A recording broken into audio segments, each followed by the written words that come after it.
Assalamualaikum warahmatullahi wabarakatuh.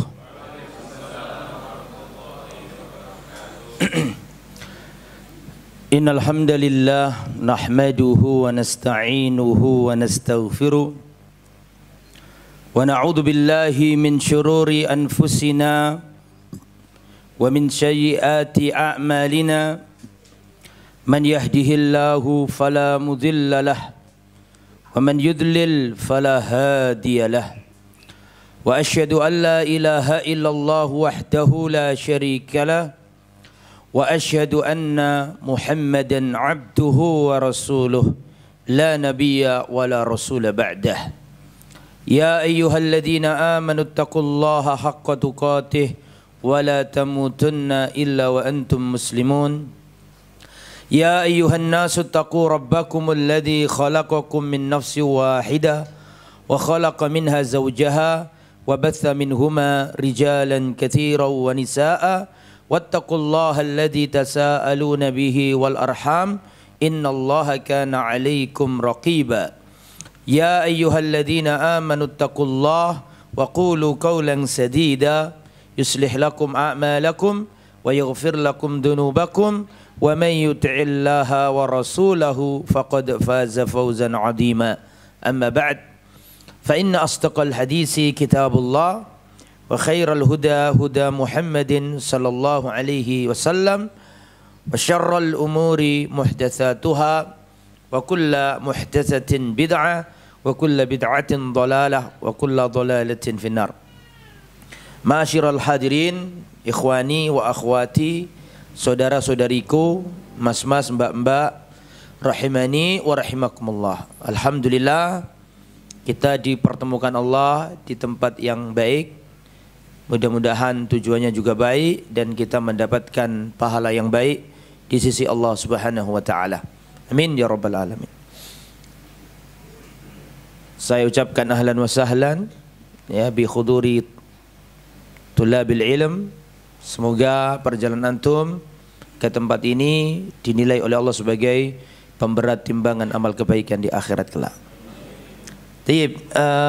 Pada kesempatan yang baik ini kita akan membahas menjadi pengikut Nabi yang sejati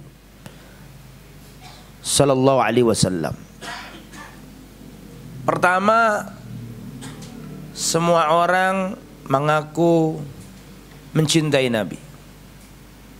Tidak ada orang yang tidak mencintai Nabi. Semua orang Islam mengaku cinta kepada Nabi Muhammad sallallahu alaihi wasallam. Semuanya, dari belahan negeri Islam paling barat Maroko sampai Merauke, semua orang Islam mengaku yadda'i cinta Nabi. Akan tetapi sebagaimana dikatakan Imam Ibnu Katsir rahimahullah, kata Imam Ibnu Katsir, laisa sya'nu an tuhibbah walakinna sya'na an tuhabbah. Yang menjadi pokok pembahasan permasalahan bukan engkau cinta Nabi, tapi pokok pembahasannya adalah apakah engkau dicintai Nabi. Kalau ngaku cinta Nabi gak usah dibahas. Semua orang pasti ngaku cinta Nabi. Masalahnya kita dicintai Nabi apa enggak. Makanya Imam Ibnu Katsir mengungkapkan ucapan yang luar biasa, laisa sya'nu an tuhibba wa innamas sya'nu an tuhabba. Yang menjadi permasalahan bukan kamu cinta Nabi, tapi permasalahannya adalah apakah engkau dicintai Nabi. Seorang penyair Arab berkata, kullun yadda'i waslan bilailah. Setiap orang mengaku punya hubungan dekat dengan wanita cantik yang bernama Lailah. Wa Laila la tuqirru lahum bidzaka. Padahal Lailah tidak mengakui hubungan tersebut. Lah jangan sampai cinta kita kepada Rasul sallallahu alaihi wasallam seperti kisahnya orang-orang tersebut kepada Laila. Semua ngaku saya tadi malam kenal Laila, saya kemarin chattingan sama Laila, Laila dekat sama aku. Semua ngaku dekat sama Laila. padahal Laila nggak kenal siapa mereka.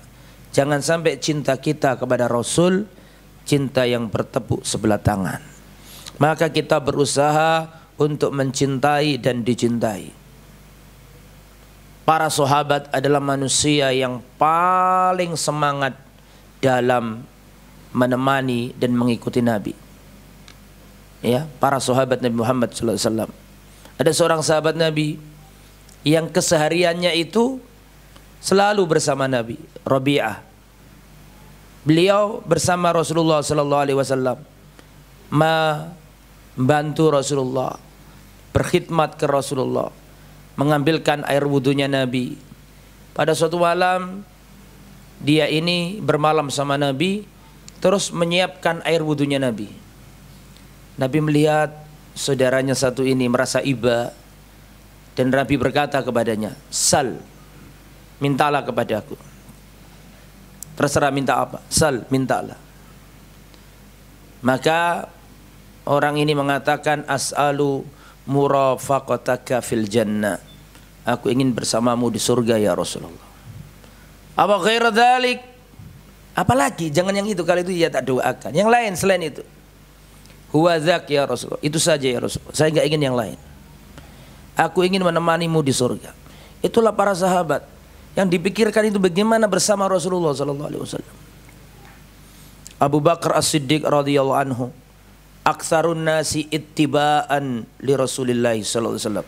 Manusia yang paling dahsyat ittiba'nya kepada Rasulullah sallallahu alaihi wasallam, Abu Bakar As-Siddiq. Abu Bakar As-Siddiq tidak pernah membiarkan jalan yang dilalui Nabi kecuali selalu dia lalui.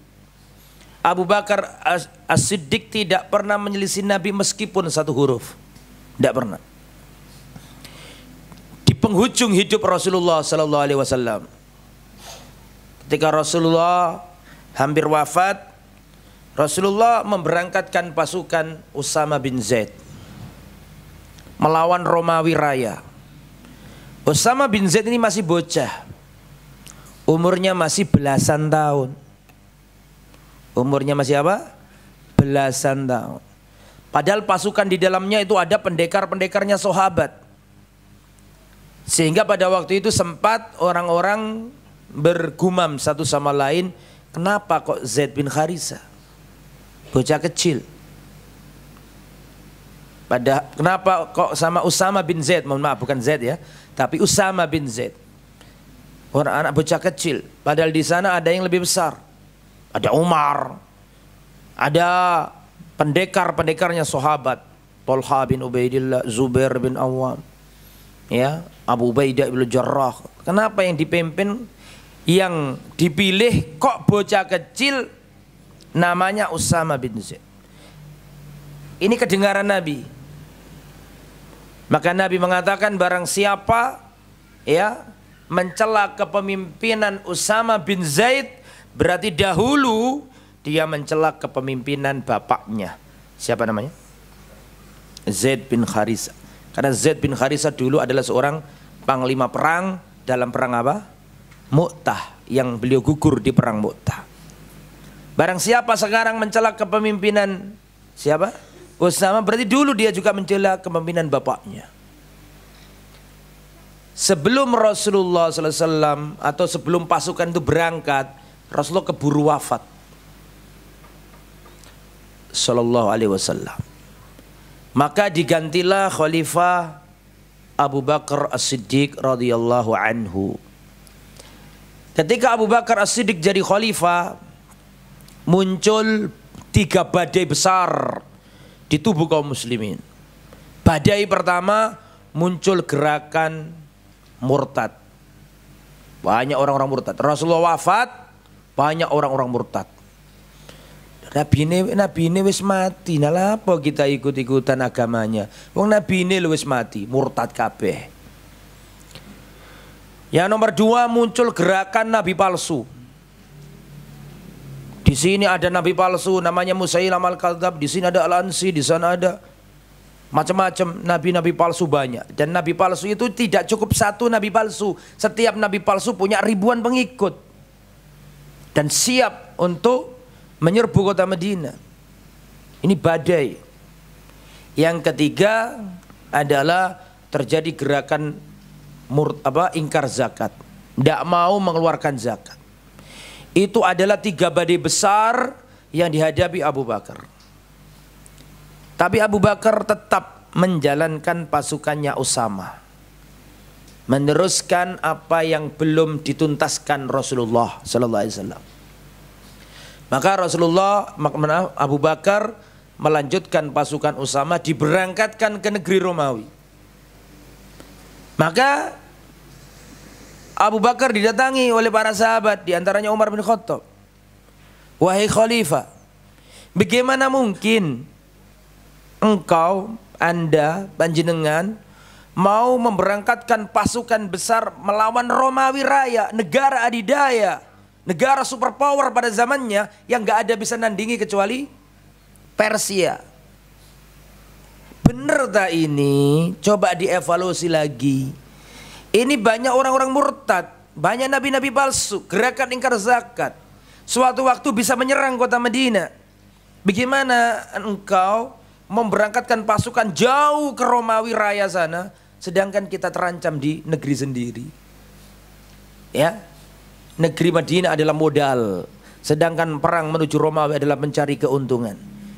Nah, jangan sampai kita cari keuntungan tapi modal kita justru hilang. Saya mau tanya, tolong dijawab. Secara kalkulasi militer, kalkulasi kenegaraan, benar nggak ucapannya Umar bin Khattab?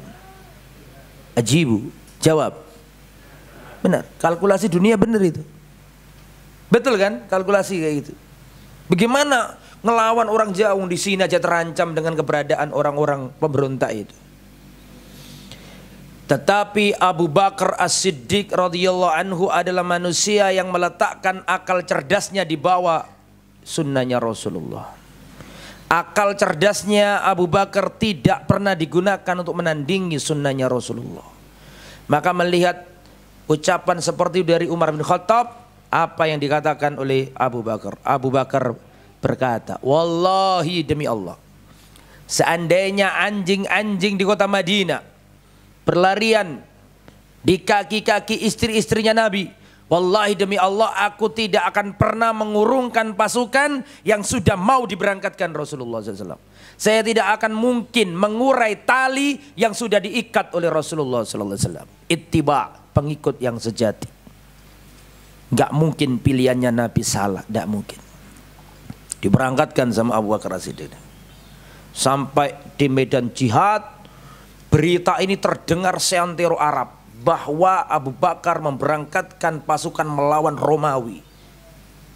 Dan terjadi pertempuran dahsyat dan dimenangkan Usama bin Zaid. Dan dengan keputusan itu akhir, dan dengan kemenangan itu orang-orang yang murtad takut semuanya. Ya, mereka nggak jadi nyerang kota Madinah. Bagaimana ini Romawi jadi kalahkan, apalagi kita nggak berani. Dan akhirnya dengan itu Abu Bakar menunjuk Khalid bin Walid untuk mengadakan operasi pembasmian Nabi palsu. Disikat sama Khalid bin Walid, tumbang semuanya, habis. Setelah itu Umar datang lagi, orang-orang murtad dihentikan semuanya, mereka sudah tunduk semuanya, kecuali satu orang ingkar zakat. Umar datang lagi, wahai Khalifah, ini kan mereka ini cuma nggak mau bayar zakat saja. Satu, mereka masih zakat. Mohon maaf, mereka masih syahadat. Asyhadu an la ilaha illallah wa asyhadu anna Muhammad Rasulullah. Mereka masih sholat, mereka masih puasa, mereka masih haji. Hanya saja mereka nggak mau zakat. Itu pun karena mereka mentakwil, khud min amwalihim, ambillah harta, khud ambillah wahai Muhammad harta mereka. Khud, kata-kata perintah ambillah ini khusus untuk Nabi, bukan untuk penggantinya Nabi. Paham maksudnya? Jadi mereka itu masih punya alasan, punya takwil lah gitu lah. Kan ayatnya berbunyi khud ambillah. Ini khitab atau titah ini ditujukan kepada siapa? Nabi Muhammad. Dan Nabi Muhammad sudah wafat sallallahu alaihi wasallam. Dan ngapain kita taat sama Abu Bakar? Artinya dipakai akal-akal masih bisa punya dalil. Paham maksudnya? Makanya Umar berkata mereka masih syahadat, masih sholat, mereka masih puasa, masih haji, masih ini, masih itu, cuma nggak mau zakat. Bagaimana kita perangi mereka, wahai Khalifah? Kata Umar bin Khattab, Wallahi demi Allah. Lau mana'uni iqala ba'irin kanu yu'addunahu ila Muhammadin sallallahu alaihi wasallam laqataltuhum ala man'i. Demi Allah, seandainya mereka tidak mau menyerahkan, seandainya mereka nggak mau membayar iqala ba'irin, tidak memberikan bayar zakatnya, laqataltuhum ala man'ihi. Yang mana zakat itu dulu diberikan kepada Rasulullah, terus zamanku mereka nggak mau bayar zakat, laqataltuhum ala man'ihi. Niscaya saya basmi mereka karena ini. Ayang kusul Islamu wa ana khayyun. Apakah Islam berkurang sedangkan aku masih hidup? Apakah di zamanku zakat sudah hilang? Enggak akan aku biarkan. Tegas Abu Bakar. Di zamannya dan akhirnya benar siapa? Kalau seandainya pada waktu itu Abu Bakar lembek, nyerah, iya ya enggak apa-apa ya. Kalau zamannya Abu Bakar zakat sudah hilang, terus sampai di Malang sisa apa Islam ini? Paham nggak maksudnya? Berabad-abad dari generasi ke generasi, kalau khalifah pertama sudah sudah menyerahkan zakat, nggak apa-apa, nggak zakat, Islam nggak sampai ke Malang, gitu? Sudah hancur dari dulu. Kalau khalifah pertama sudah menghilangkan zakat, lantas apa yang tersisa dari Islam? Makanya nggak mau Abu Bakar. Sorim, ittiba, apa yang ada di Nabi nggak boleh dikurangi. Itu Abu Bakar tuh. Di zaman Rasulullah ada seorang sahabat Nabi yang digelari pedangnya Allah, Khalid bin Walid. Ceritanya masyhur, tidak ada yang nggak tahu, di sini sudah tahu semuanya. Dan saya nggak mau cerita itu, karena sudah tahu semua.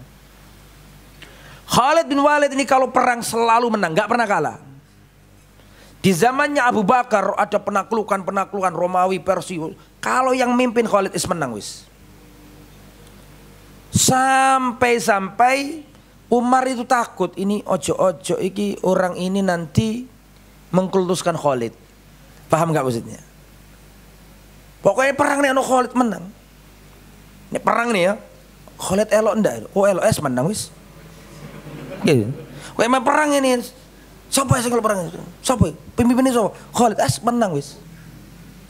Lah Umar ini ndak seneng kayak gitu-gitu. Kuatir akidahnya umat tergerus dan menjadikan Khalid ini tawakal kepada Khalid, bukan tawakal kepada siapa? Allah. Umar gak gelem. Umar datang kepada Abu Bakar. Wahai Khalifah Umar bin Khattab, Abu Bakar As-Siddiq, tolong pecat Khalid bin Walid. Saya melihat dalam pedangnya itu ada kecepatan. Tolong pecat Khalid bin Walid. Abu Bakar ini manusia yang tidak ingin menambah mengurangi yang apa di zaman Nabi. Ketika dapat masukan dari siapa tadi? Umar, Khalid dipecat aja. Dipecat ini kasar ya, maksudnya di rolling lah. Umar gak ada tendensius sama siapa? Khalid, saling mencintai, tidak ada masalah. Cuma Umar melakukan itu demi kemaslahatan umatnya Muhammad SAW. Tolong diberhentikan Khalid, diganti yang lain. Tolong dipecat Khalid bin Walid. Mendengarkan usulan dari Umar, apa kata Abu Bakar? Kata Abu Bakar, wallahi demi Allah, tidak akan pernah Abu Bakar As-Siddiq menyarungkan pedang yang pedang ini sudah dihunus oleh Allah dan Rasulnya. Tidak akan. Sampai mati beliau radhiyallahu anhu tidak pernah mencat Khalid. Beliau wafat digantikan Umar. Umar jadi khalifah, langsung Khalid dipecat sama Umar bin Khattab. Maksudnya dipecat ini jangan dianggap kasar. Maksudnya ini ya diganti. Waktu di Syam datang surat penggantian. Yang ganti adalah Abu Ubaidah ibn Jarrah. Ketika datang surat penggantian itu, maka Khalid bin Walid mendatangi Abu Ubaidah dan mengatakan, ahlan qaiduna, inilah pemimpin kita, Abu Ubaidah ibn Jarrah. Aku mendengar Rasulullah bersabda, aminu hadhil ummah Abu Ubaidah ibn Jarrah. Saya mendengar Rasulullah bersabda, manusia yang paling amanah umat ini adalah Abu Ubaidah ibn Jarrah. Disanjung-sanjung sama Khalid. Terus Abu Ubaidah juga ngomong, Ahlan aku mendengar Rasulullah bersabda, Khalid bin Walid, pedang di antara pedang-pedang Allah yang terhunus di kepala orang kafir. Saling mencintai para sahabat. Abu Bakar, sampai ketika Abu Bakar As-Siddiq hampir wafat, dijenguk oleh istri Nabi yang mulia, bagi ibunda kita Aisyah, putri Abu Bakar. Sakit keras Abu Bakar ini. Di saat sakit keras, Abu Bakar bertanya kepada Siti Aisyah, wahai anakku, berapa kain kafan dahulu kau kafani Rasulullah? 3 helai, wahai ayahanda. Kalau gitu segera cuci pakaianku dan jadikanlah 3 helai. Wahai putriku, dulu Rasulullah wafat hari apa? Hari Senin, wahai ayahanda. Sekarang ini hari apa? Hari Senin, wahai ayahanda. Semoga aku mati hari ini atau malam ini. Allahu Akbar. Adakah orang yang bisa meniru Abu Bakar As-Siddiq? Bahkan dalam kematiannya pun ingin-pingin sama Nabi Muhammad sallallahu alaihi wasallam. Tidak bisa. Kematian nggak bisa disetting. Tapi begitu dahsyatnya ittiba'nya Abu Bakar, bahkan dalam sampai kematian berusaha mencontoh Nabi Muhammad. Dan Abu Bakar wafat pada hari Senin malam Selasa. Malam Selasa wafatnya beliau. Ikhwatal iman rahimani wa rahimakumullah. Ittiba', menjadi pengikut Rasulullah adalah jalan keselamatan. Begitupun demikian setelah Abu Bakar wafat, Aisyah berkata kepada Umar bin Khattab, wahai Khalifah Umar bin Khattab, sebelum ayahanda wafat beliau berkata, ceritakan kejadian tadi itu loh, ingin meniru Nabi tadi, diceritakan kepada Umar. Maka Umar berkata, wallahi wahai Aisyah, ayahmu telah meninggalkan sebuah jalan yang jalan ini tidak akan mampu dilalui oleh orang-orang setelahnya. Tidak akan mampu dilalui orang-orang setelahnya. Itu Abu Bakar. Sekarang Abu Bakar wafat diganti Umar. Umar pun demikian. Setia dengan janji kepada Rasulullah sallallahu alaihi wasallam. Umar bin Khattab, Umar ini dijuluki Al-Faruq, pembeda. Pokoknya apa yang ada di zaman Nabi, tauhid harus tegak. Di zaman Umar bin Khattab pernah mendelegasikan pasukan Islam ke negeri Persia, sampai ke negeri Tustar. Di negeri Tustar itu kaum muslimin, tentara-tentara Islam yang menaklukkan negeri Tustar itu menemukan fenomena di masyarakat Persia. Jadi kalau musim paceklik, kemarau panjang, penduduk desa itu punya peti. Pernah dengar kisah ini? Sing temen ta awakmu tak takoni. Nek wis ngerti gak tak ceritani wis. Apa nyeritani wis paham kok ceritani ya. Ada peti gini. Kalau musim kemarau panjang paceklik, petinya ini dibuka oleh suku tersebut, terus mereka minta hujan, turun hujan. Ketinggi orangnya dan hidungnya mancung sekali. Mayit itu utuh, mayit gak berubah, gak busuk, utuh pokoknya. Kejadian itu dilaporkan oleh tentara Islam ke khalifah yang ada di Madinah. Ada fenomena seperti ini. Maka Umar bin Khattab menulis surat, segera di malam hari kau ambil petinya tersebut, itu adalah jenazahnya seorang nabi. Bagian riwayat mengatakan nabi apa? Daniel. Itu jenazahnya seorang nabi, mayatnya seorang nabi. Nggak bisa dimakan apa? Bukan rayap, nggak bisa dimakan pengurai, hewan pengurai, umum pengurai, nggak bisa. Bumi nggak bisa makan jenazah itu.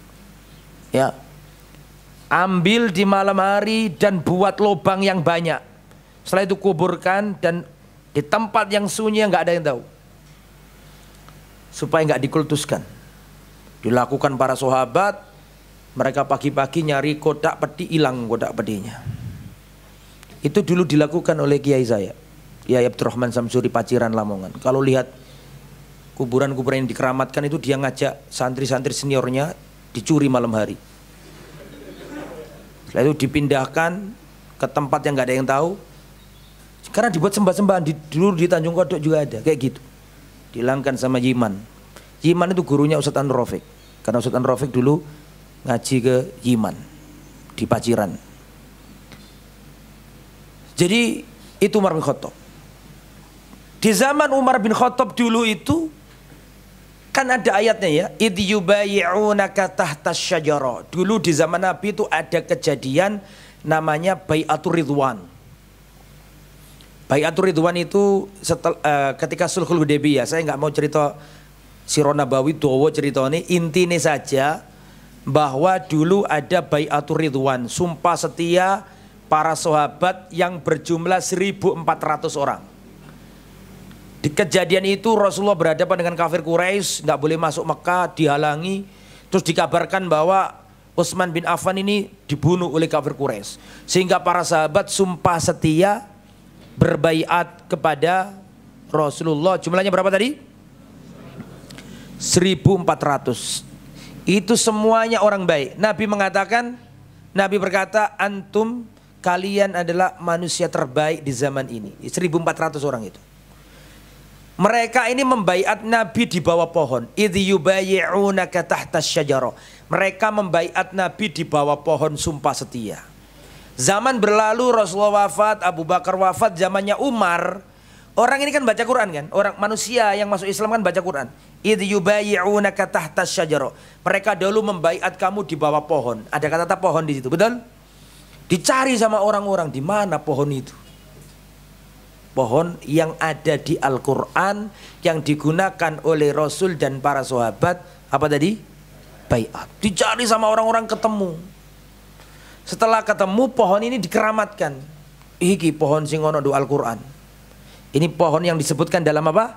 Al-Quran. Terus ngalap berkahi, ya diusap-usap, mungkin godongnya jalur dompet, wallahu alam. Gampangannya gitulah, ngalap berkahi. Kedengaran Umar bin Khattab, maka Umar langsung memerintahkan untuk ditebang seakar-akarnya biar nggak tumbuh lagi. Nah, Umar tidak mau ada syirik-syirik, tidak mau. Al-Faruq, pembeda antara al-haq wal batil. Umar bin Khattab lihat orang, apa namanya, Umar ini jangankan Umar ini menungso yang nggak ada takutnya sama manusia lain. Ndak ono menungso sing diwedeni Umar, ndak ono, tidak ada. Jangankan manusia, oh setan aja, setannya yang lari kok. Ndak ada yang berani sama. Dan Umar ini nggak takut matani wong. Kuabe dianggap selama dia makhluknya Allah dan dia ada khalifah. Makanya dia independen, ndak ada yang bisa mengintervensi. Nggak ada yang bisa mengintervensi siapa? Umar bin Khattab. Bener-bener dirinya dengan pertolongan Allah Subhanahu wa taala. Dia lihat orang nyium Hajar Aswad, saking bencinya sama kesirikan, waktu nyium Hajar Aswad dia ngomong, wallahi inni a'lamu annaka hajarun la tanfa wa la tadur. Aku tahu kamu tuh cuma watu tok, la tanfa wa la tadur, kamu nggak bisa mendatangkan manfaat dan madarat. Wallahi seandainya aku dulu nggak lihat Rasulullah nyium kamu, nggak bakalan aku nyium kamu. Paham nggak maksudnya? Tapi karena Nabi nyium kamu, aku sedia nyium. Karena ittiba, mengikuti Nabi. Pernah suatu ketika Umar ini kan nggak bisa membiarkan ketimpangan, tegas.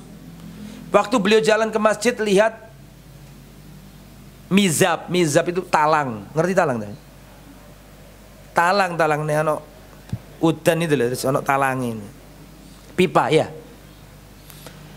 Ada pipa rumahnya Al-Abbas. Al-Abbas itu siapa? Pamannya Nabi. Pernah di zaman Umar bin Khattab, kemarau panjang paceklik. Beliau mengatakan dulu kita bertawasul dengan Rasulullah untuk sholat istisqa, berdoa. Maksudnya tawasul dengan doa ini ya. Jangan diartikan tawasul dengan apa? Zat. Paham sampai sini? Dulu Rasulullah ngimami doa turun hujan. Nah, sekarang sudah Rasulullah wafat, maka kita bertawasul dengan siapa? Al-Abbas. Maksudnya bertawasul di sini dengan apanya? Doanya. Abbas mimpin sholat. Abbas paman Nabi mimpin sholat istisqa, langsung turun hujan. Nah, oke. Bukan itu yang ingin saya ceritakan, tapi yang talang tadi loh saya ceritakan. Umar ini waktu jalan, talang rumahnya Abbas ini melantur dan ganggu orang. Dilihat sama Umar, ini gak tepat ini. Maka diambil sama Umar, dibanting, dibuang sama Umar. Waktu Abbas, ini Abbas loh padahal, pamannya Nabi padahal. Waktu Abbas pulang, loh Nandi. Apa jenenge? Talangku Nandi kok hilang. Dikandani wong ikut dijobok khalifah. Dibanting dibuat karo khalifah soalnya dianggap ganggu. Diparani sama Abbas. Ya Amirul Mukminin, ketaf lagil mizab. Bagaimana engkau mencopot mizabku, talangku? Wallahi dulu yang memasang itu adalah Rasulullah. Beti Umar, ketakutan Umar. Kenapa? Karena yang naruh dulu ternyata Rasulullah. Ketakutan Umar. Akhirnya dia yang nyari. Nandi emang talang tak jadi. Akhirnya khalifah nyari talang yang dibuang tadi, digeli sama Umar. Kata Umar, wallahi wahai Abbas, haram kau cari tangga kecuali punggungku. Akhirnya dipenai Abbas, khalifah padahal. Dinaiki Abbas pundaknya, Abbas bagian nata, Umar yang jadi apa? Tangganya. Karena takut itu Rasulullah yang masang, nggak berani. Ya, itulah para sahabat. Kalau sudah Rasulullah nak garis merah nggak boleh dilanggar. Begitu juga dengan Utsman bin Affan. Begitu juga dengan Ali bin Abi Thalib. Abdullah bin Umar. Aisyah pernah berkata, wallahi tidak pernah aku melihat orang yang gayanya mirip Rasul melebihi siapa? Perilakunya, duduknya, jalannya, pakaiannya yang paling mirip Nabi melebihi Abdullah bin Umar. Abdullah bin Umar itu gerak-geriknya mirip Nabi. Sandalnya lu pengen mirip sandalnya Nabi. Bahkan pernah Abdullah bin Umar ini berjalan sama rombongannya, berhenti di suatu tempat. Terus menyingkir. Setelah selesai ditanya dari mana? Aku dulu pernah berjalan sama Rasulullah di tempat ini. Dan Rasulullah buang hajat di tempat ini. Maka aku berhenti buang hajat di tempat ini. Sampai dalam segitunya. Ada seorang sahabat Nabi bawa cincin terbuat dari emas. Ditarik sama Nabi, dilempar. Ya, kenapa engkau? Tidaklah orang memakai cincin dari emas kecuali dia memakai bara api dari neraka. Diambil sama Nabi, dilempar. Setelah dilempar, sahabat ini mau pulang, ditegur sama temannya, sebentar. Ambilin cincin itu, jual, dapat uang, kasih istrimu. Apa jawabnya? Wallahi, aku tidak akan pernah mengambil sesuatu yang sudah dilempar Rasulullah dari diri saya. Saking itibaknya para sahabat itu. Ya. Kepada Rasulullah Sallallahu Alaihi Wasallam.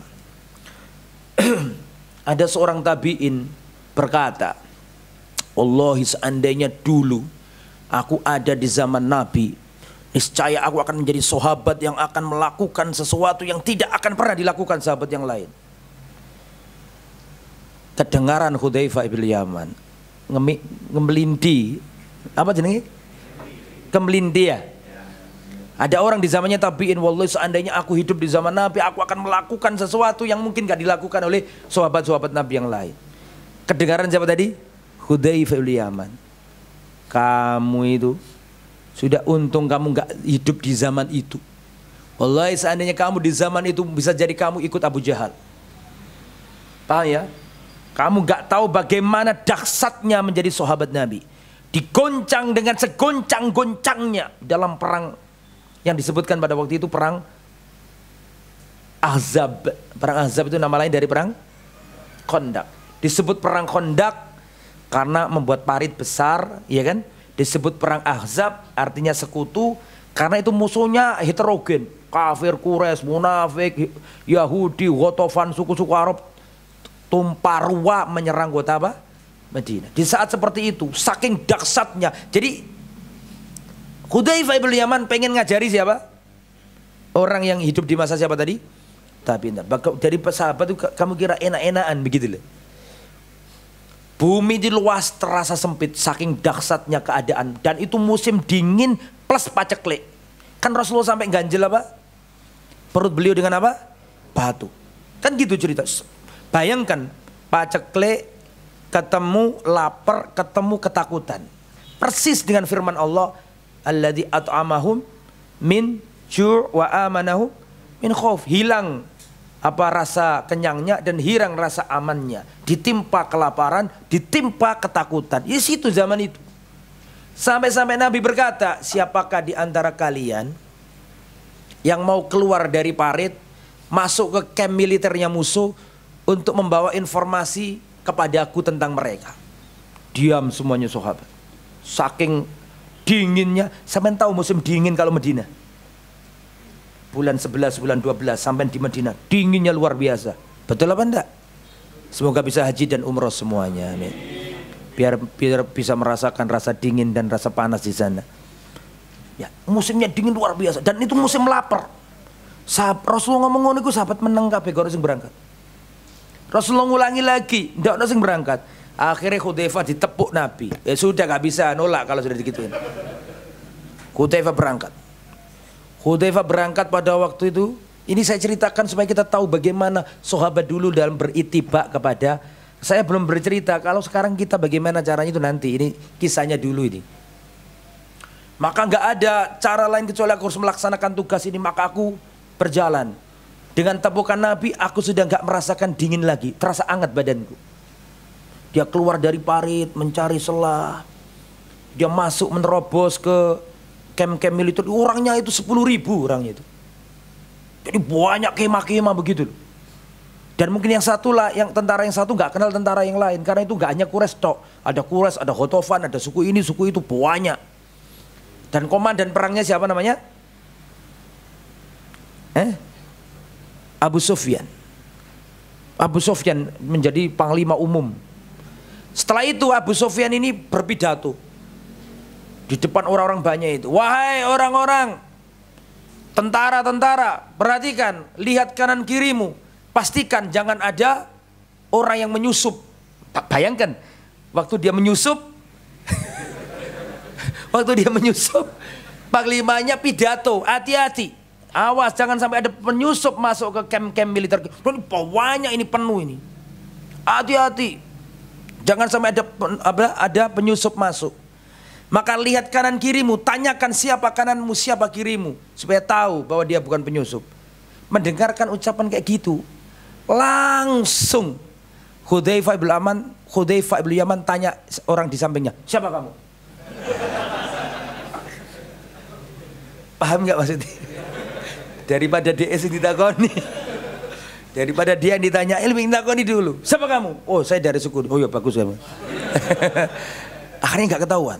Diselidiki jumlah mereka berapa. Sampai ada di suatu keadaan Abu Sufyan ada di api unggun. Karena saking dinginnya kan, membuat api unggun sendirian. Dan dilihat langsung oleh siapa?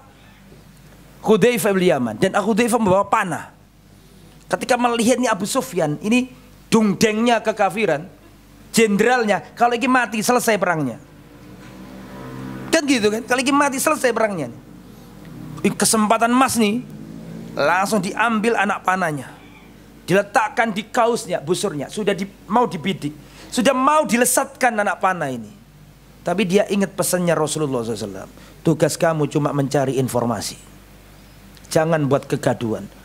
Wallahi aku adalah ahli pemanah, seandainya saya lesatkan anak panah itu kena mati Abu Sufyan. Tapi karena aku ingat pesannya Nabi, langsung aku urungkan, aku letakkan itu di busurku dan aku kembali ke Rasulullah menyampaikan informasi tentang musuh. Itulah para sahabat. Ada buku khusus membahas tentang ini. Namanya Iqadul Himma Littibai Nabiyil Ummah. Cuma masalah ya kamu gak bisa bahasa Arab. Itu loh masalahnya.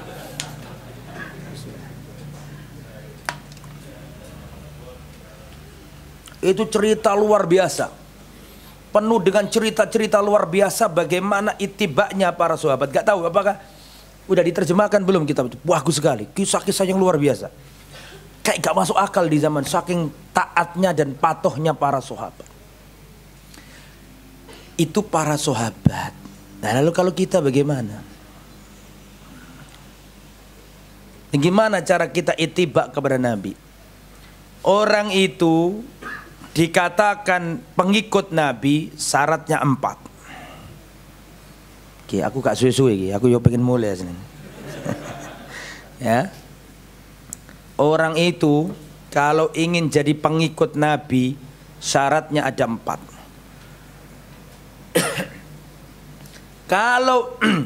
Kalau 4 ini belum dilakukan, dusta pengakuan kita bahwa kita ini pengikut Nabi. Siapapun yang mengklaim aku adalah pengikut Nabi, umatnya Nabi, cinta Nabi, buktikan dengan 4 hal. Jadi asyhadu alla ilaha illallah, buktinya adalah tauhid, tinggalkan syirik. Wa asyhadu anna Muhammad Rasulullah, aku bersaksi Nabi Muhammad aku bersaksi Nabi Muhammad utusan Allah. Ucapanmu ini mengandung 4 konsekuensi. Kalau 4 ini belum kamu lakukan, maka ucapanmu wa asyhadu anna Muhammad Rasulullah sekedar basa-basi di bibir. Harus 4 dilakukan. 4 ini apa saja? Yang pertama, tulis ya. Yang pertama, bukti bahwa kita ini pengikut Nabi. Yang pertama adalah tasdiquhu fima akhbar. Udah ditulis? Apa nunggu terjemahannya? Soalnya Ustaz dikte kok pulpennya kok gak gerak-gerak gitu loh. Ngenteni ternyata. Tasdiquhu fima akhbar, membenarkan beritanya Nabi. Ini adalah bukti ittiba yang pertama. Tasdiquhu fima akhbar, membenarkan beritanya Nabi. Nabi menceritakan nanti ada Dajjal muncul, Nabi Isa turun. Sami'na wa ata'na, saya percaya ya Rasulullah, saya imani. Nabi mengabarkan bahwa nanti ada azab kubur, ada nikmat kubur, ada neraka, ada surga, ada sirat, ada mizan, ada hisab, ada mahsyar. Sami'na wa ata'na, kami percaya ya Rasulullah. Mempercayai, membenarkan, mengimani apa yang dikabarkan Nabi. Contoh, perhatikan. Misalnya ada hadis, seingat saya riwayat Bukhari, mengatakan idza waqa'a dzubabu, jika ada lalat mencelok atau ya masuk di bejanamu, kata Nabi falyakhmisu, celupkan sekalian. Betul? Falyatrahu, terus buang. Jangan ditaruh di saku, buang. Dan airnya boleh kamu minum. Karena lalat itu salah satu sayapnya mengandung racun, sayap yang lain mengandung penawarnya. Kalau ada orang mengatakan, hadis apa ini jorok sekali, ente belum jadi umat Nabi. Karena syarat jadi umat Nabi, bukti yang pertama adalah kau wajib membenarkan apa yang sudah diberitakan Nabi. Makanya kalau ada berita-berita seperti itu, kalau hadisnya sahih, maka kita katakan sami'na wa ata'na. Ada seorang ulama di depan Harun ar-Rasyid membawa hadis dari Abu Hurairah. Ihtajja Adam wa Musa. Adam dan Musa pernah bertemu dan saling berargumen, berdebat.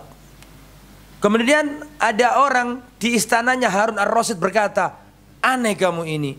Bagaimana Musa sama Adam bertemu dan bicara? Bukankah jarak di antara keduanya terpaut sekian ratus tahun dan berabad-abad lamanya? Langsung Harun ar-Rasyid marah besar. Dan Harun ar-Rasyid mengatakan, celaka kamu. Dia berkata, qala Rasulullah. Terus kamu katakan, apakah mungkin? Pak maksudnya enggak? Rasulullah kalau sudah qala Rasulullah, hadisnya sahih, sami'na wa ata'na. Kalau engkau mosok sih kau bukan umat Nabi. Karena syarat ittiba jadi umat Nabi yang pertama adalah apa tadi? Membenarkan membenarkan beritanya Nabi. Yang nomor 2, bukti cinta Nabi, bukti ittiba kepada Nabi, konsekuensi mengimani Nabi utusan Allah. Yang kedua adalah imtitsalu ma amar, melaksanakan perintahnya Nabi. Nabi memerintahkan kita untuk mengangkat pakaiannya di atas mata kaki. Sami'na wa ata'na. Itu pengikut. Nomor 2, apa tadi? Nomor 2, imtitsalu ma amar, menjalankan perintah Nabi. Nabi menyuruh kaum laki-laki memanjangkan jenggotnya. Sami'na wa ata'na. Rasulullah nyuruh kita sholat berjamaah. Sami'na wa ata'na. Itu. Rasulullah menyuruh kita bakti kepada orang tua. Sami'na wa ata'na. Ketika Umar bin Khattab ditusuk oleh siapa? Abu Lu'lu'a al-Majusi, orang Majusi. Waktu sholat subuh, masih gelap sholat subuh, datanglah manusia durjana ini. Dia membawa khonjarnya dan menusuk Sayyidina Umar dengan beberapa tusukan, sehingga Sayyidina Umar bersimbah darah, tersungkur di imam, di tempatnya imam. Maka beliau digantikan oleh siapa? Yang ganti Umar loh siapa? Abdurrahman bin Auf. Diganti Abdurrahman bin Auf. Abdurrahman bin Auf meringankan bacaan sholat, tidak panjang-panjang, tapi tetap tumakninah. Setelah selesai itu siapa? Abu Lulu al-Majusi ketika nusuk Umar, dia keluar dari masjid itu sambil nusuk kanan kiri. Jadi banyak sahabat yang bersimbah darah, dan ada sahabat yang lain juga terluka dan bahkan wafat. Setelah itu Umar dibopong, dibawa ke rumahnya, dikasih susu. Setelah diminum, susunya keluar dari perutnya, keluar dari habis kena luka tadi itu keluar. Umar tahu bahwa umurnya sudah tidak panjang lagi. Terus dia berkata, man qatili, siapa yang membunuhku tadi? Siapa yang ingin membunuhku? Orang-orang berkata, Abu Lu'lu'a al-Majusi, Ghulamu Mughirah bin Syu'bah, budaknya Mughirah bin Syu'bah, sahabat Nabi yang mulia. Al-Majusi, Abu Lu'lu'a al-Majusi Fairuz. Maka ketika mendengarkan itu, Umar berkata, alhamdulillah, yang telah menjadikan pembunuhku bukan orang Islam, sehingga nanti di hari kiamat dia tidak bisa berhujjah di hadapan Allah dengan sujud yang ia lakukan. Paham maksudnya? Bisa dipahami?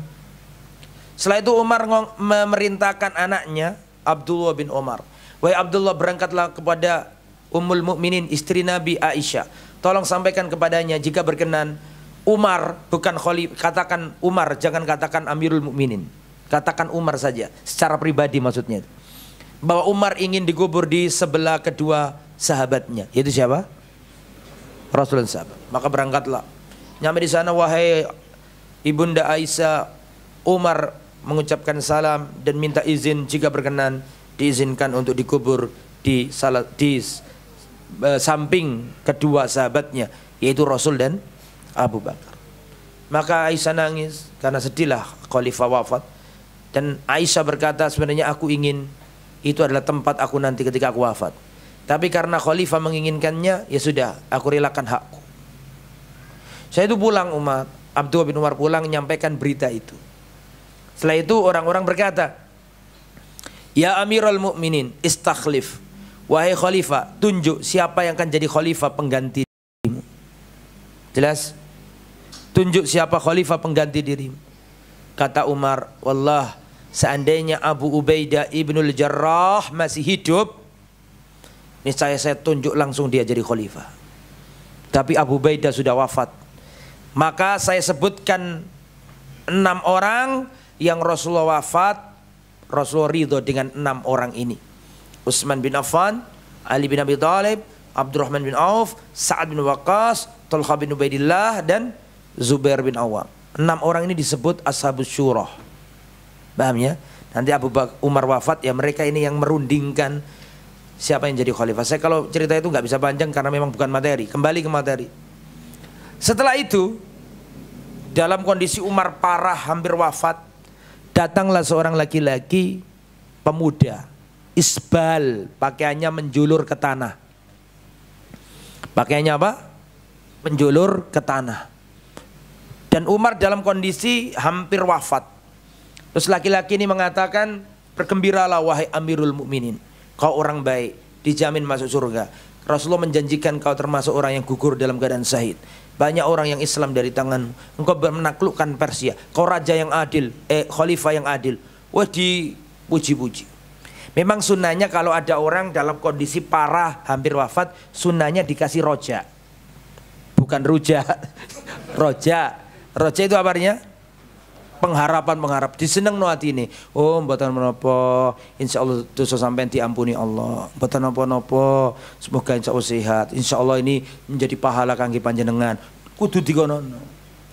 Memang sunnahnya begitu. Kalau njenguk orang sakit tuh diseneng-seneng no. Ojo kok yang kate mati sampean iki. Langsung tes iki ya. Tambah mati temenan iki. Mari sesudah pemuda ini muji-muji Umar, memberi kabar gembira tadi itu, pemuda ini keluar. Ketika keluar, Umar ini bersimbah darah dan hampir wafat loh ini. Umar melihat laki-laki ini pakaiannya apa? Isbal. Maka Umar berkata, suruh balik dia, suruh balik. Panggil lagi pemuda tadi, dipanggil lagi sama keluarganya Umar. Di depan Umar bin Khattab, Umar berkata kepada lelaki yang isbal ini, ya bena akhi, wahai keponakanku, irfa' thawbak, angkatlah pakaianmu, fa innahu atqa li rabbika wa anqa li thawbika. Itu lebih bertakwa untuk Tuhanmu dan lebih bersih untuk pakaianmu. Ini Umar ngajari kita supaya ittiba. Itu pemuda-pemuda yang semangat bela Islam itu, seandainya mereka tahu wasiat terakhirnya Umar, ya ini, suruh nggak isbal. Jangan ngeremehkan ittiba'us sunnah. Karena kalau kita mukhalafatus sunnah, tahu nggak kenapa perang Badar dimenangkan Allah? Karena ittiba' sunnah. Kenapa perang Uhud kok dikalahkan Allah? Karena mukhalafatus sunnah. Iya? Sahabat Nabi diperintahkan Nabi untuk apa? Jaga pos di atas bukit, betul? Terus menyelisih perintah Nabi. Akhirnya dikalahkan Allah. Kalau ingin menang ittiba' sunnah. Itu maksudnya. Oke. Itu nomor berapa? 2. Nomor 3. Jadi yang pertama membenarkan berita Nabi, yang kedua menjalankan perintah Nabi, yang nomor 3 apa tadi? Belum ya? Apa Pak Saturi nomor 3? Nomor 3 adalah ijtinabu ma naha anhu wa zajar, meninggalkan larangan Nabi. Nabi melarang kita isbal, sami'na wa ta'na. Nabi melarang kita membuka aurat, sami'na wa ta'na. Nabi melarang wanita membuka jilbab, sami'na wa ta'na. Harus pakai jilbab. Rasulullah melarang kaum wanita mencukur alis, sami'na wa ta'na. Rasulullah melarang wanita menyambung rambut, sami'na wa ta'na. Rasulullah melarang kita riba, sami'na wa ta'na. Itu bukti kalau kita cinta Nabi. Apa yang diberitakan, benarkan. Apa yang diperintah, kerjakan. Apa yang dilarang, tinggalkan. 1, 2, 3. Yang paling sulit nomor 4. Wa an la yu'badallah illa bima syara'. Dan tidak boleh beribadah kecuali dengan syariat Nabi.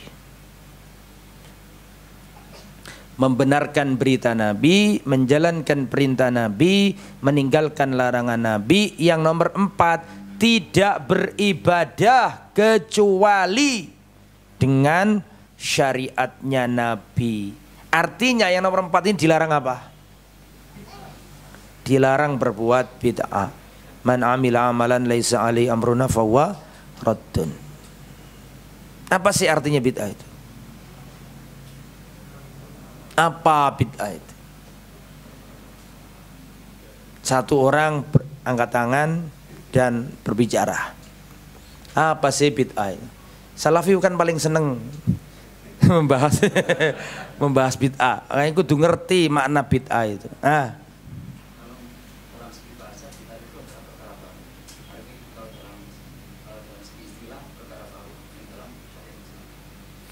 Perkara baru dalam syariat Islam.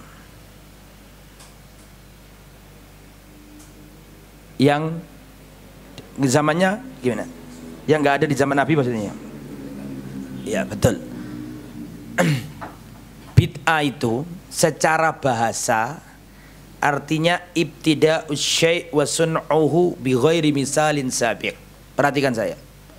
Bid'ah adalah memulai sesuatu atau membuat sesuatu yang sebelumnya tidak ada. Ini dari sisi apa? Bahasa.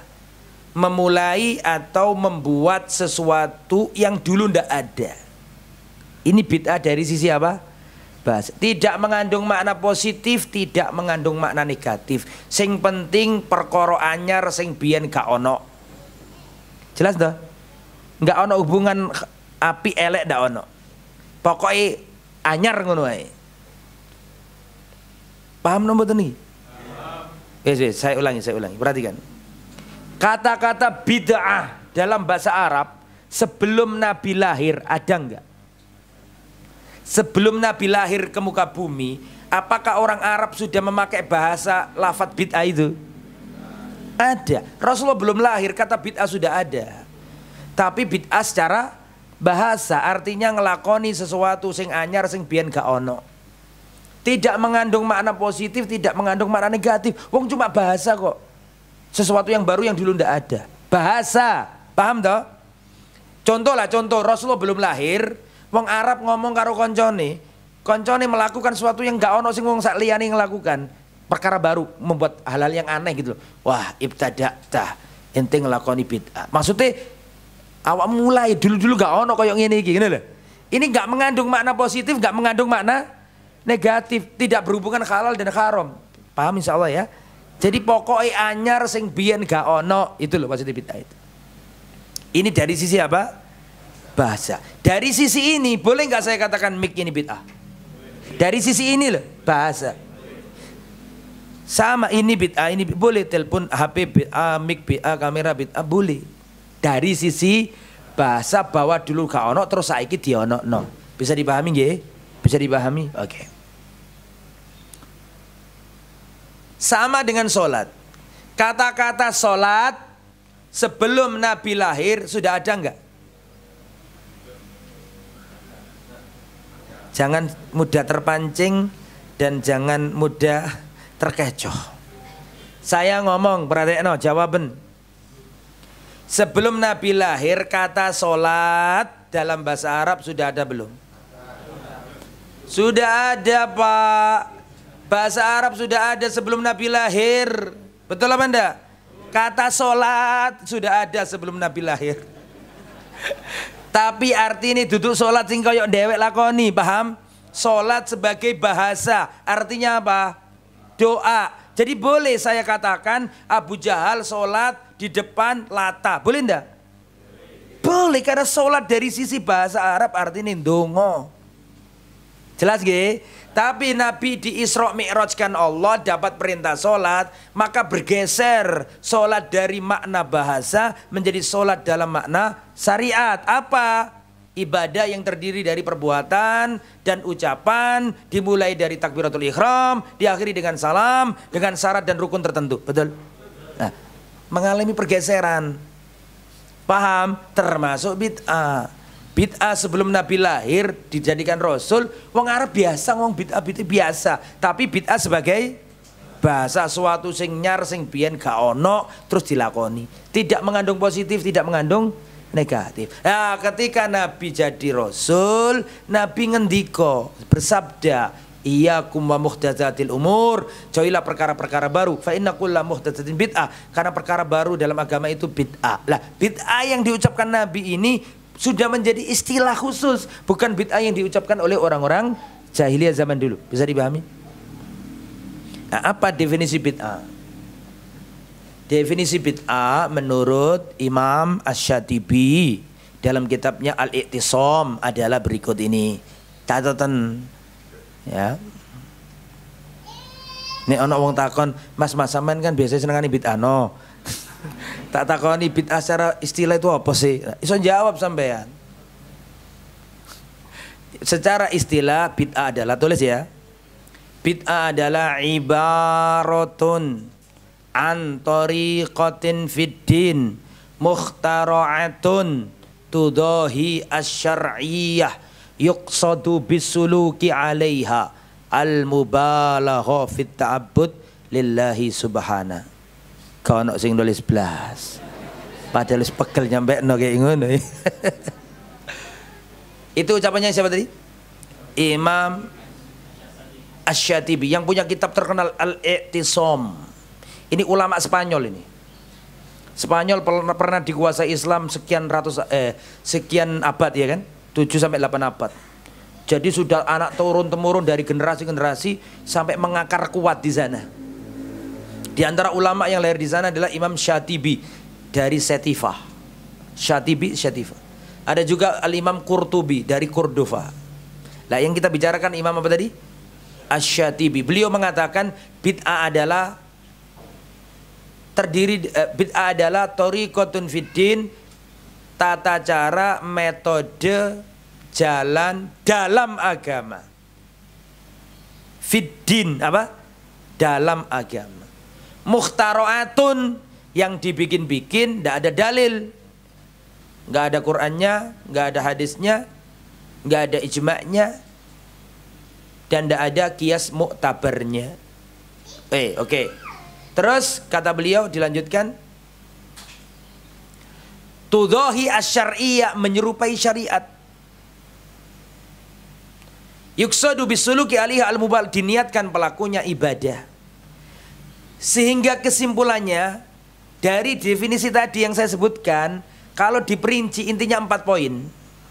Poin pertama, thariqatun fiddin, tata cara, metode dalam agama. Artinya nek gak agama gak melbu bid'ah. Paham? Paham nggih? Karena kata Imam Syafi'i, tata cara, metode, jalan, fiddin, dalam agama.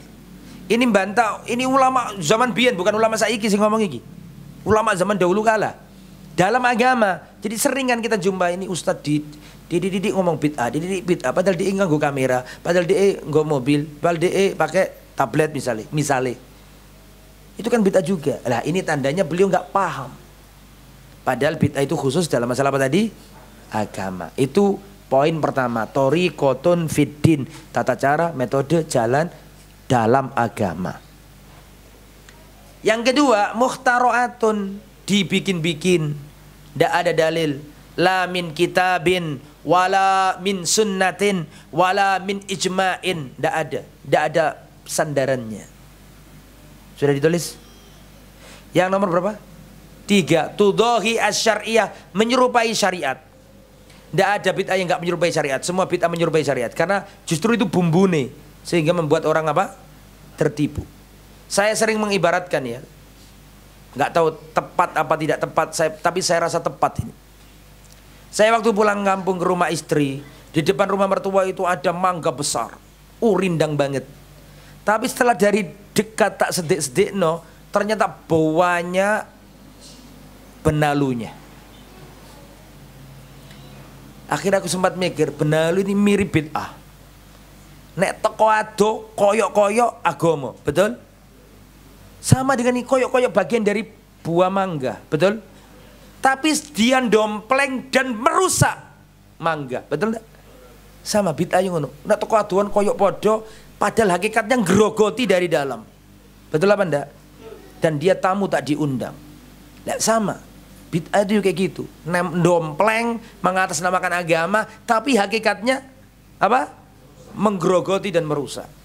Nah, terus nomor pinten? Nomor sekawan, diniatkan pelakunya ibadah. Ini definisi bid'ah dalam pandangan Imam siapa tadi? Asy-Syatibi dalam kitabnya Al-I'tisam. Terakhir nih, mari ngono gak nambah materi, tanya jawab aja, tapi ojo agak-agak. Perhatikan. Tadi kan poin mengikuti Nabi tadi itu loh. Yang nomor 4 apa? Tidak beribadah kecuali sesuai syariat Nabi. Lah supaya ibadah kita ini sesuai dengan ibadahnya Nabi, perhatikan 7 hal penting. Sudah tahu? Sudah sering saya sampaikan ini di mana-mana. Di Malang juga nggak tahu pernah apa enggak. Jadi supaya ibadah kita ini mencocoki ibadahnya Nabi, maka perlu memperhatikan 3 hal. 3 hal ini pakem. Kalau diubah bisa menyelisihi Nabi. 7 ini yang pertama adalah az-zaman, waktu. Rasulullah kalau sudah menentukan waktu ibadah jangan diganti, kalau diganti salah. Rasulullah sudah menentukan bahwa wukuf tanggal 9 Dzulhijjah. Ini paten sudah. Kalau ada orang, Ustadz saya ini mau wukuf tanggal 9, tapi pengalaman saya haji tahun dulu itu wukuf itu banyak manusia Ustadz di Arafah Ustadz. Ustadz belum haji kan? Tak kasih tahu Ustadz. Di wukuf itu banyak manusia Ustadz. Misalnya nih, ini contoh saja. Dan saya kalau wukuf tanggal 9 nggak bisa konsentrasi Ustadz, nggak khusyuk. Bagaimana Ustadz kalau saya wukuf tanggal 8-nya sendirian di Padang Arafah? Akhirnya dia tanggal 8 wukuf sendirian, sepi, dia khusyuk, diterima Allah Banda. Tetapi ikhlas loh dia itu. Meskipun kamu ikhlas. Kenapa nggak diterima?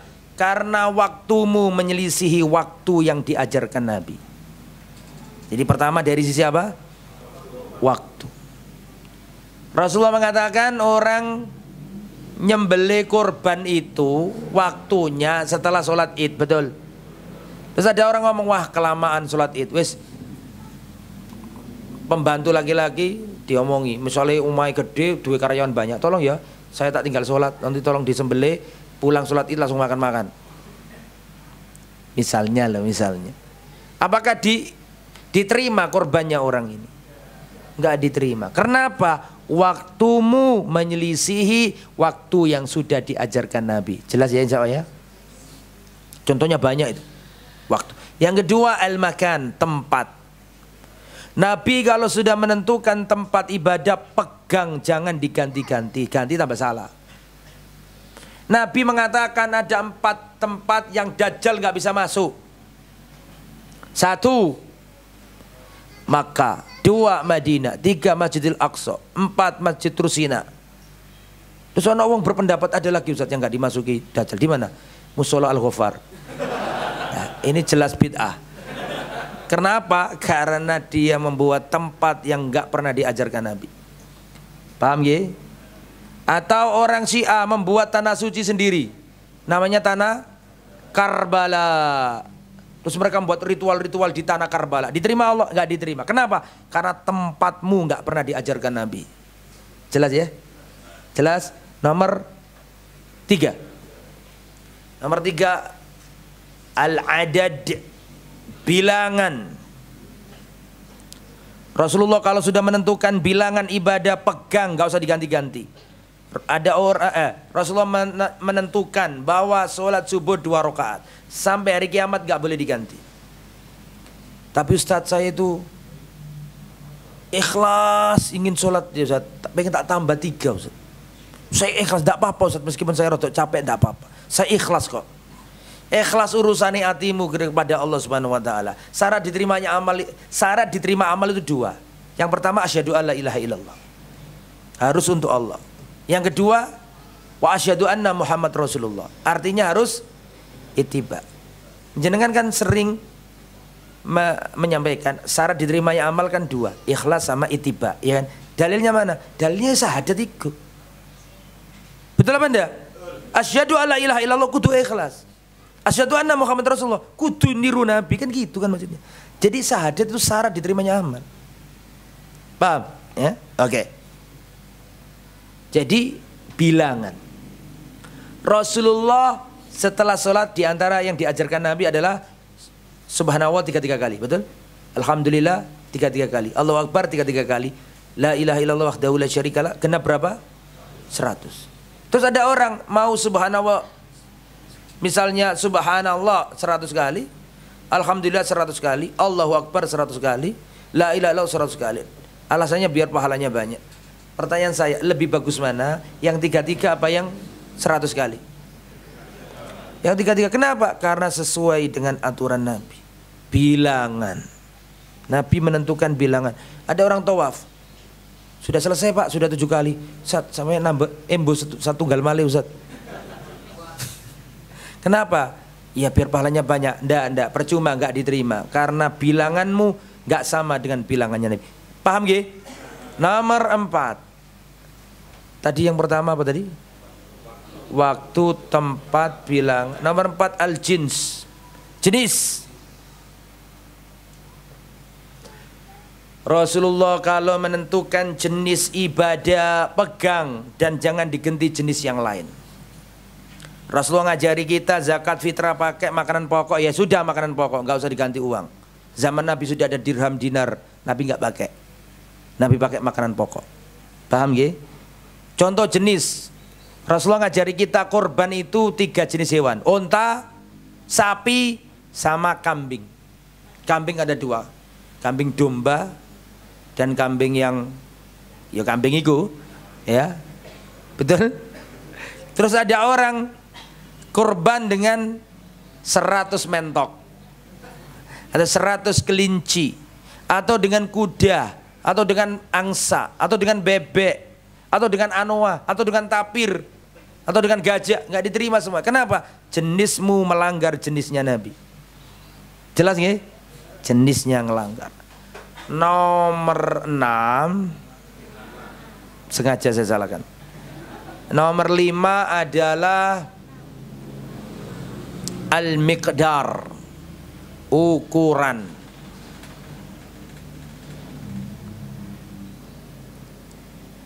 Nabi kalau sudah membuat ukuran ibadah, ya sudah ikuti aja, jangan diganti-ganti.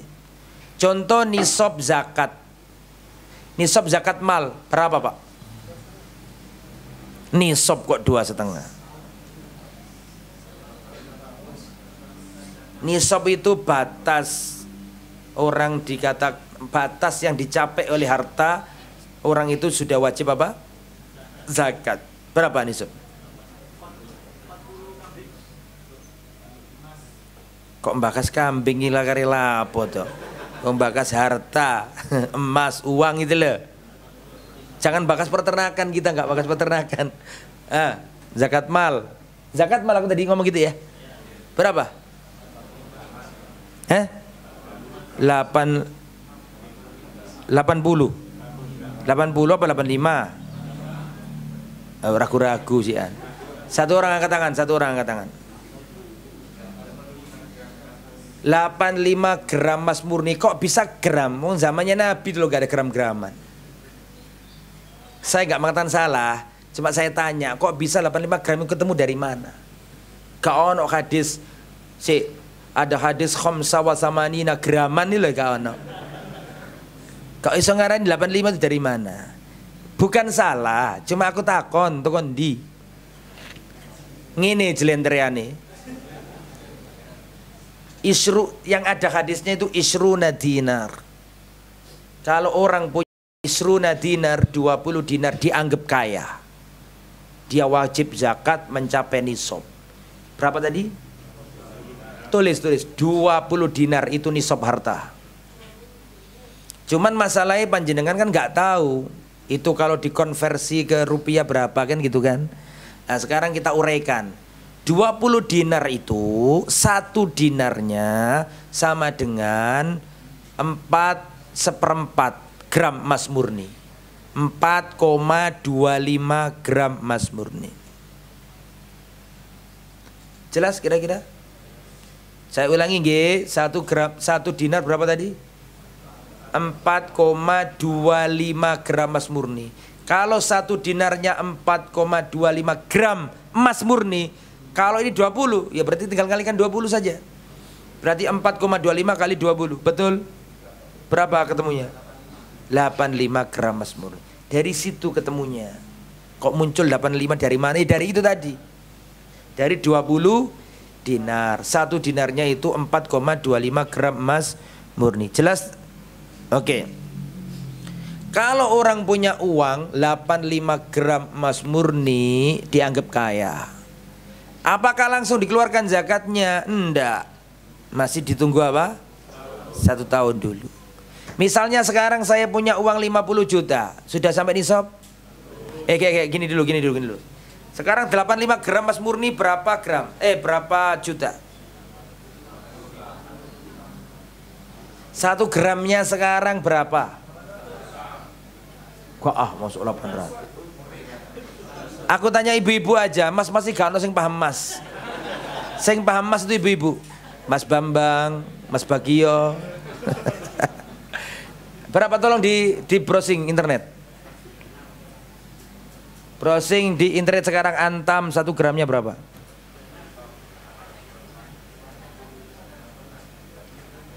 Terakhir saya lihat itu masih 900 sekian, nggak tahu sekarang. Sekarang pinten? Masih 900-an lebih kan ya. Wes anggaplah 900. Setauku masih di atas itu, 900 sekian. Tapi nggak tahu ya, kan fluktuatif, naik turun. Anggaplah 900, berarti 900 kali 85, betul? Betul apa enggak? Kalikan.